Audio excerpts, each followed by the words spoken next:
Naquele dia e disse: como virá a minha arca do Senhor? E não quis Davi retirar a arca para si da casa do Senhor, para a cidade de Davi. Mas Davi fez levar a casa de Obed-edom o geteu. E ficou a arca do Senhor em casa de Obed-edom o geteu 3 meses. E abençoou o Senhor a Obed-edom e toda a sua casa. Então avisaram a Davi, dizendo: abençoou o Senhor a casa de Obed-edom e tudo quanto tem por amor da arca de Deus. Foi, pois, Davi e trouxe a arca de Deus para cima da casa de Obed-edom, a cidade de Davi, com alegria. Pode sentar, irmãos, glorificando ao nome de Jesus. É um texto muito conhecido, daqueles que são amantes da palavra do Senhor. Eu estava nesta tarde, já não é nessa tarde, mas de alguns dias, eu venho meditando nesse texto, que vai falar um pouquinho da história de um homem chamado Davi. Há que se dizem muitos, não vou generalizar todos, mas muitos, a grande maioria, eles têm por si que Davi foi o maior rei da história de Israel. Por mais que o seu filho Salomão foi um homem que o Senhor deu uma sabedoria igual nenhum outro homem teve nessa terra, a não ser o próprio Jesus, que a própria rainha de Sabá, que anda 1.600 quilômetros até a cidade de Jerusalém, para conhecer as grandezas de Salomão, e o próprio Jesus testifica dela que, chegar no dia do juízo, ela tomará a palavra para testificar sobre as grandezas de Salomão, mas ela vai dizer: está aí um que é maior que Salomão, apontando o próprio Cristo. Apesar das grandezas de Salomão, mas Davi foi um homem que ainda muito novo, chamado pelo próprio Deus, para que ele tivesse uma tarefa, ainda que fosse árdua, mas ele usa um profeta chamado Samuel, para que fosse até a casa de seu pai, e lá ungiria ele, que seria futuramente rei sobre Israel. A grandeza de Davi é uma coisa tão estrondosa, que o próprio Jesus, quase 2000 depois da história de Davi, em Lucas capítulo 19, versículo número 38, o próprio Bartimeu, ele fala, chamando Jesus para que o curasse, ele fala: Jesus, filho de Davi, tenha misericórdia de mim. Porque ele sabia que o próprio Cristo era da geração de Davi. Jesus ratificando em Apocalipse capítulo 22, versículo 16, Jesus ele fala: eu sou a geração de Davi, querendo assim enaltecer a grandeza de um grande rei que passou por Israel. Davi tinha cerca de 12 a 14 anos quando ele é chamado, quando ele é ungido na sua casa para ser um futuro rei sobre Israel. Com 17 anos ele mata o Golias. Ele espera de 15 a 18 anos para assumir o trono. Com 30 anos ele assume o trono para ser rei sobre Israel. Então ele, durante todo o seu reinado, ele passa 40 anos fazendo tudo aquilo que o Senhor um dia preparou para que ele fizesse, para que ele tivesse vitória. E quando Davi agora, ele assume o trono, aí ele vai em diversas batalhas, e Deus assim o concede as vitórias. Coloca Davi como o homem mais poderoso daquela época, porque ele era o próprio rei que o Senhor tinha escolhido. Agora Deus chega para Davi e fala para ele: eu vou te dar uma vitória. Meus irmãos, existe aquela vitória que tem uma condicional, aquela que o Senhor ele te oferece uma vitória, mas para isso você tem que fazer algo. Vou dar um exemplo. Em Apocalipse capítulo 2, versículo 10, o Senhor ele diz: ser fiel até a morte, tem uma condicional, e dar-te-ei a coroa da vida. Mas agora o Senhor fala para Davi que vai dar uma vitória porque o Senhor resolveu. Não é porque Davi não fez nada. Davi ele tinha a vida dele perante Deus, de tudo aquilo que o Senhor Deus tinha dito para que ele fizesse. Ele estava numa posição de rei, mas uma posição de um adorador nato, um adorador a qual o Senhor queria que ele tivesse. Mas o Senhor agora resolve dá uma vitória para Davi.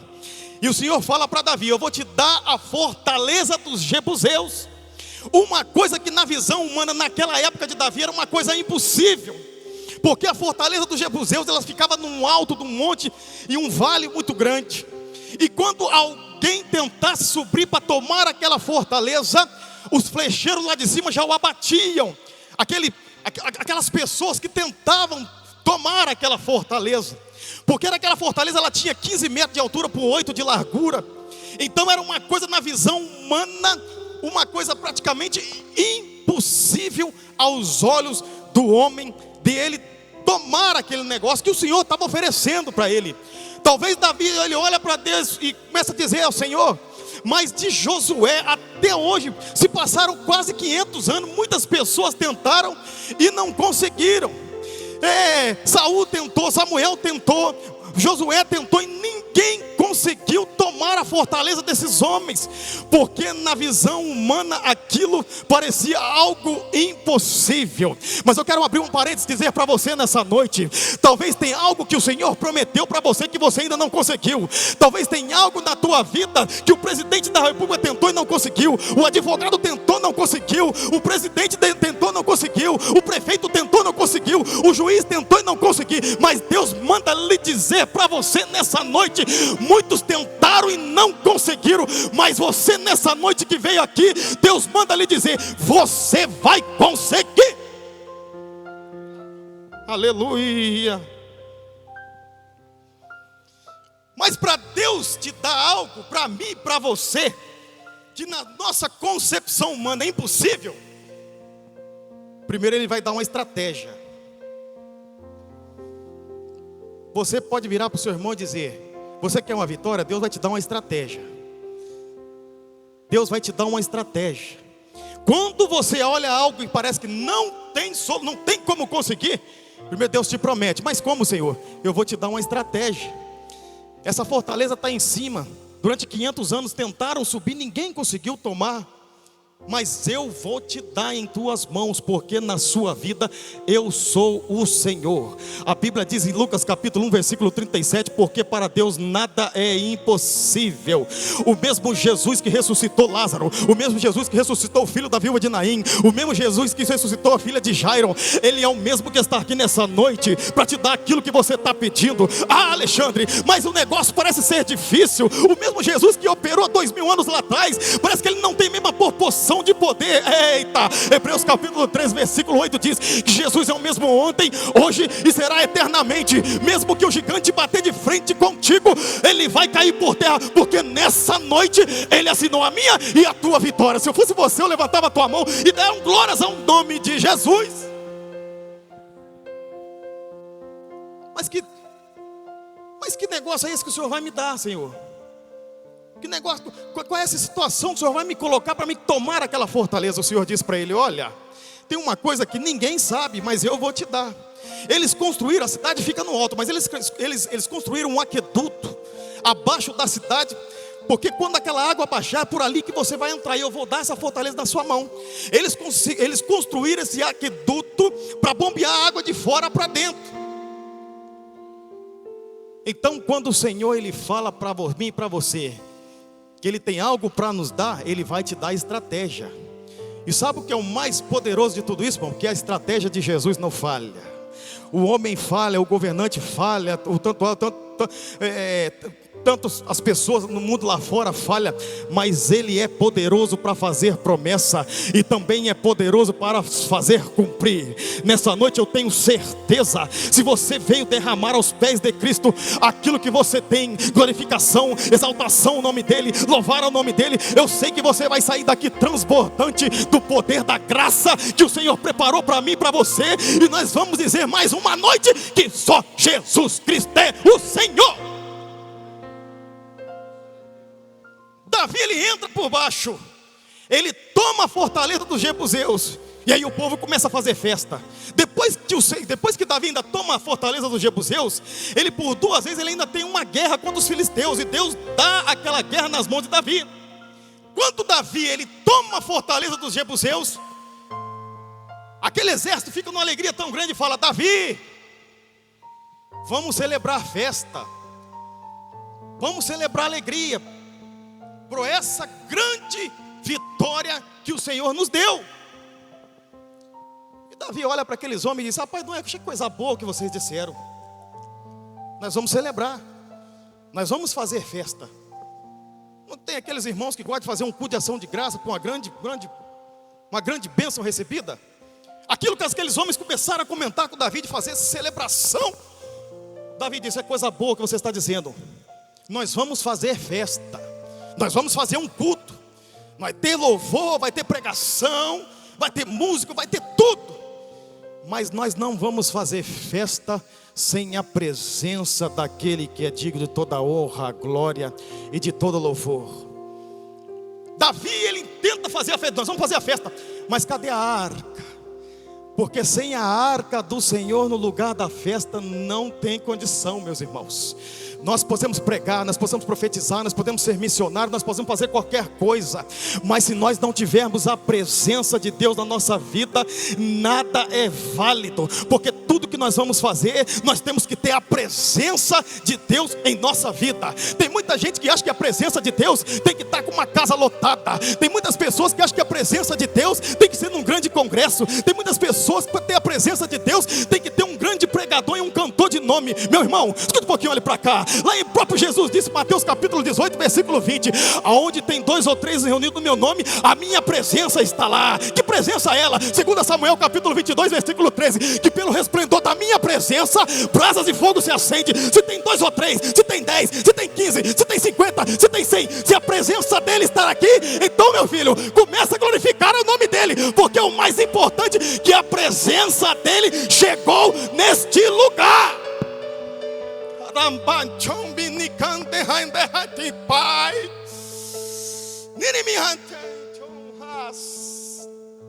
Sem a presença não adianta.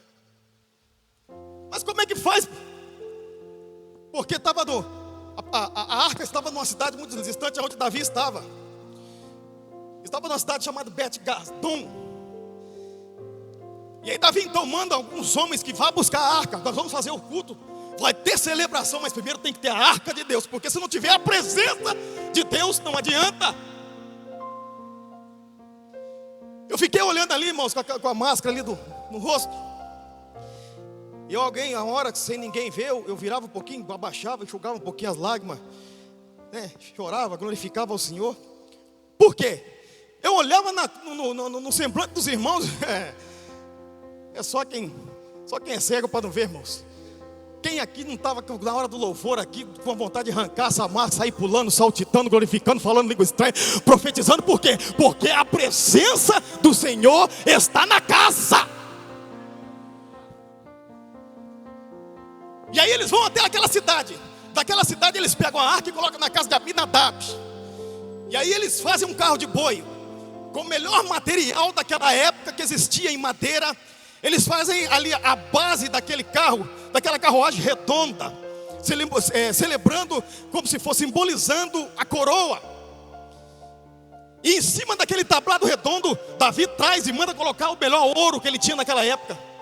E aqueles touros com 7 anos de engorda, ou touros nunca usados, eles colocam ali debaixo dos pés daquele touro, como se fosse uma espécie de uma ferradura de ouro puro. Porque o que vai ser carregado é a presença, é a arca do Senhor que vai ser carregada. E quando eles colocam aquela arca em cima daquele carro de boi, começa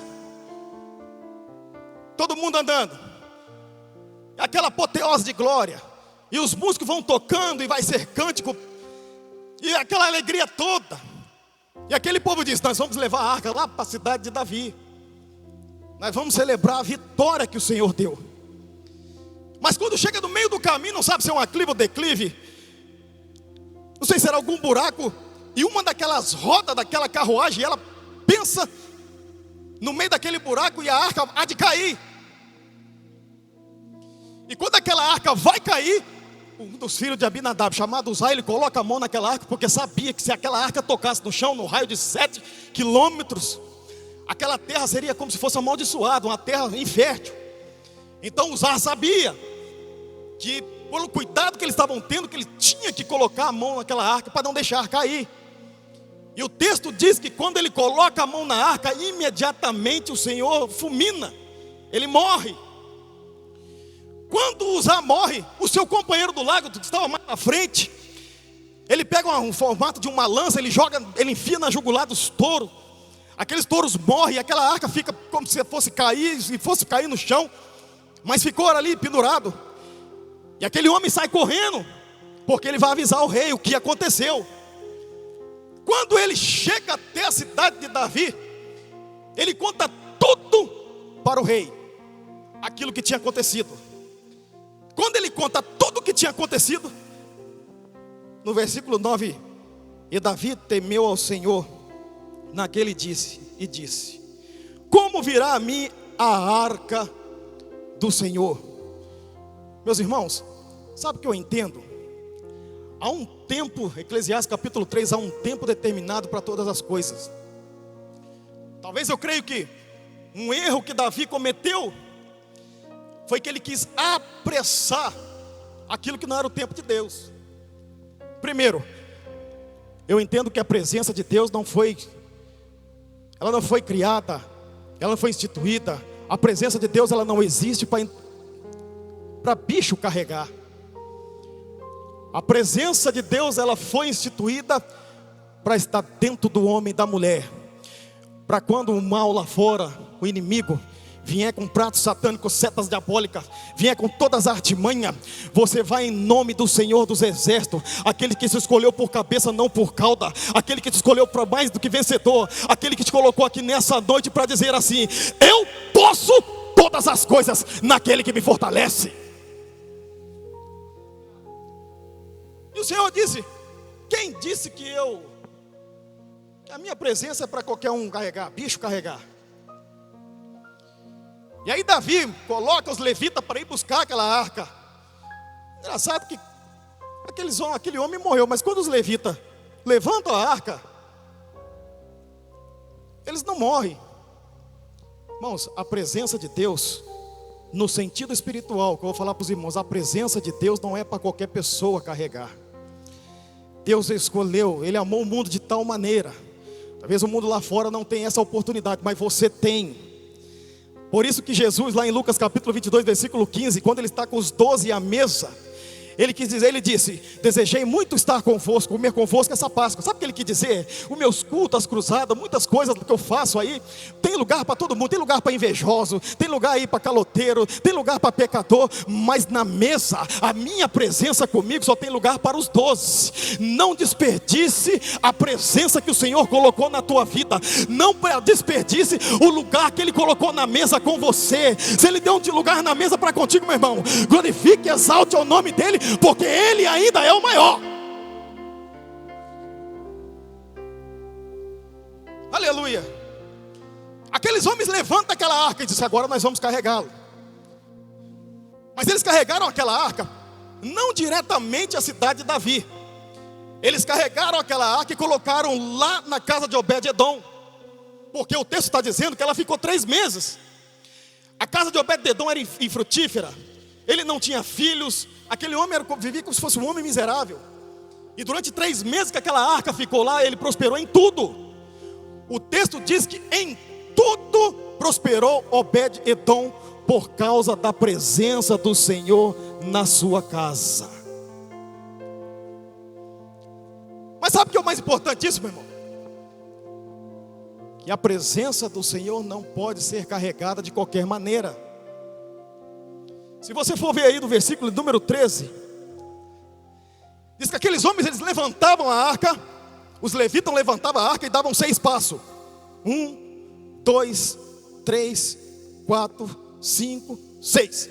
Depois que eles davam 6 passos, eles abaixavam a arca, eles levantavam um altar de sacrifício, eles pegavam aquela arca novamente e davam mais o 7º passo, abaixava a arca e celebração. Depois que eles faziam como se fosse um ritual, eles pegavam novamente aquela arca, davam 1, 2, 3, 4, 5, 6 passos, eles abaixavam aquela arca, eles levantavam um altar, e ali eles levantavam um altar de sacrifício, eles abaixavam, pegavam a arca, eles davam o 7º passo, abaixavam aquela arca, celebração. Ou seja, a cada 7 passos um culto, a cada 7 passos celebração, a cada 7 passos glória a Deus e aleluia, a cada 7 passos exaltação ao nome de Jesus, do Senhor naquela época era o próprio Deus. A cada 7 passos um culto, a cada 7 passos um culto, a cada 7 passos um culto. Meu irmão, eu quero abrir uma parênteses nessa noite e dizer para você, eu não sei em quantos cultos você ainda vai celebrar o Senhor, ainda enquanto você viver nessa terra, mas vamos supor que é o último culto. Dê o seu melhor, glorifique, exalta, faça o melhor que você pode fazer, porque a presença do Senhor chegou nesta casa, chegou até a tua casa aí, você que está ouvindo, a presença do Senhor está neste lugar.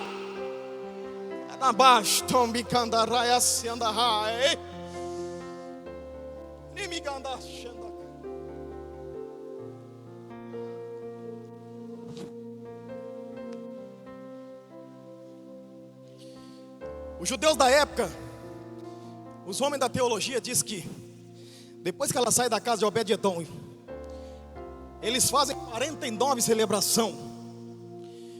E diz que o último passo chegou até a porta da cidade de Davi. Quando ela chega até a porta da cidade, o rei está esperando lá dentro. Ele está com uma coroa, ele está com um manto, ele está com um cedro na mão, o cinto, ele está com as vestes, ele está esperando. Ele teve uma grande vitória, mas quando ele vê a arca chegando na porta da cidade, Davi não se hesitou. Ele não quis saber se ele era rei, o que ele era. Na mesma hora, quando ele vê a arca, que era a presença de Deus, ele arranca todas as suas vestes reais, ele tira a coroa, ele joga o cetro de lado e começa a correr para lá e para cá, e começa a dançar, começa a glorificar o nome do Senhor, porque a presença dele chegou. Meu irmão, sabe o que eu entendo com isso? Jesus não está preocupado se nós somos homens da teologia, Jesus não está preocupado com o sapato que nós estamos vestindo, Jesus não está preocupado com a conta bancária que você tem, o que eu tenho. Jesus não está preocupado se os homens lá fora, eles estão um bom emprego, se tem ali uma casa, uma mansão, ou se ele tem posição social. Jesus está preocupado com os verdadeiros adoradores, aqueles humildes que adoram em espírito, em verdade, aquele que exalta, glorifica o nome do Senhor por aonde você andar.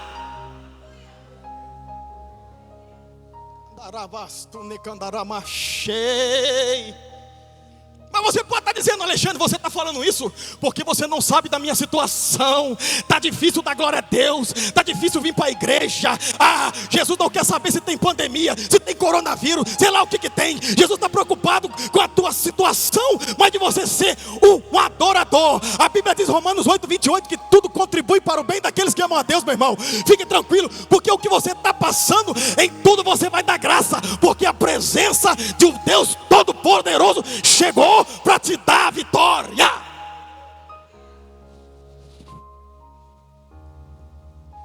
Quantos já sentiram a presença de Deus? Talvez você não precise nem responder, mas só levante a sua mão. Nós estamos vivendo num tempo que para muitos é difícil. Muitas pessoas estão tirando a sua vida. Muitas pessoas entraram no caos, no meio do desespero, e não sabem o que fazer. Mas o Senhor diz para você nessa noite: tu, porém, vai até o fim. Se você profetizava, se você cantava, se você fazia tanta coisa para o Senhor e está passando em tempo difícil, meu irmão, fica tranquilo, porque o próprio Cristo diz para João capítulo 2, versículo 19 de Apocalipse: porque as tuas últimas obras serão maior do que a primeira. Eclesiastes capítulo 7, versículo 8: porque melhor é o fim das coisas do que o princípio delas. Ageu capítulo 2, versículo 9 diz que a glória da última casa será maior do que a primeira.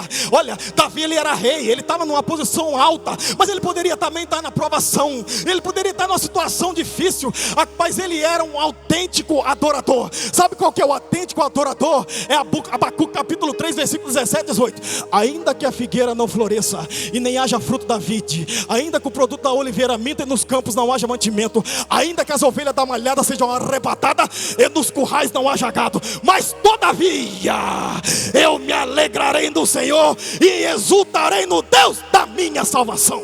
Deus abençoe os irmãos.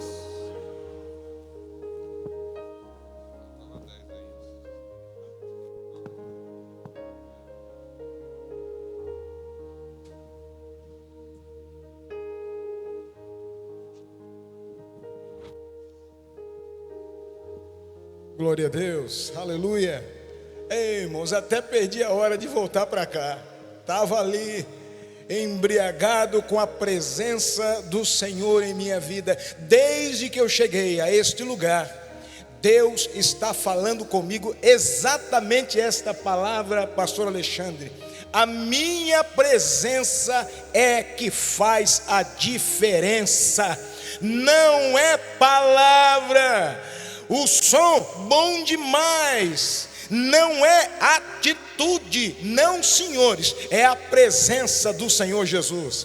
Tem um amigo meu que vocês conhecem muito bem, pastor Isaías, que era de Catanduva, já pregou algumas vezes aqui nessa igreja, hoje está em São Paulo. E eu me lembro, ele conta uma das irmãs servas do Deus vivo,